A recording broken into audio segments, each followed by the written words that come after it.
শিশুর জীবনের প্রথম 2 বছর সবচেয়ে গুরুত্বপূর্ণ।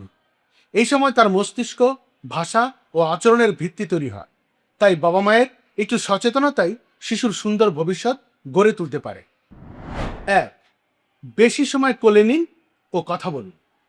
শিশুর সাথে নিয়মিত কথা বলুন, হাসুন এবং আদর করুন। এতে তার মানসিক ও ভাষাগত বিকাশ দ্রুত হবে। 2. মোবাইল ও টেলিভিশন থেকে দূরে রাখুন। 2 বছরের কম বয়সী শিশুকে স্ক্রিন থেকে দূরে রাখার পরামর্শ দেন বিশেষজ্ঞরা, কারণ অতিরিক্ত স্ক্রিন শিশুর মস্তিষ্কের বিকাশে বাধা দিতে পারে। 3. পর্যাপ্ত ঘুম নিশ্চিত করুন। শিশুর সুস্থ বৃদ্ধি ও মস্তিষ্কের বিকাশের জন্য পর্যাপ্ত ঘুম খুবই জরুরি। 4.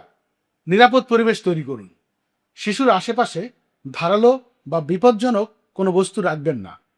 নিরাপদ পরিবেশ শিশুর স্বাভাবিক বেড়ে ওঠায় সাহায্য করে। 5. শারীরিক কসরতের খেলায় শিশুদের বেশি করে উৎসাহ দিন। যে সমস্ত খেলা, ধরেন ফুটবল, মাঠে গিয়ে খেলতে হয়, তারপরে ক্রিকেট, এই সমস্ত খেলা বা দৌড়ানো বা ফিজিক্যালি ইনভলভমেন্ট যেখানে শিশুদের বেশি থাকবে, সে সমস্ত খেলায় শিশুদেরকে উৎসাহ দিন। প্রথম 2 বছরই শিশুর ভবিষ্যতের ভিত্তি তৈরি হয়, তাই ভালোবাসা, সময় ও সঠিক যত্ন নিন। আমার চ্যানেল ফলো করুন বা না করুন, এই কয়েকটি বিষয় ফলো করলে আপনার সন্তান অবশ্যই সুন্দরভাবে বেড়ে উঠবে ইনশাআল্লাহ।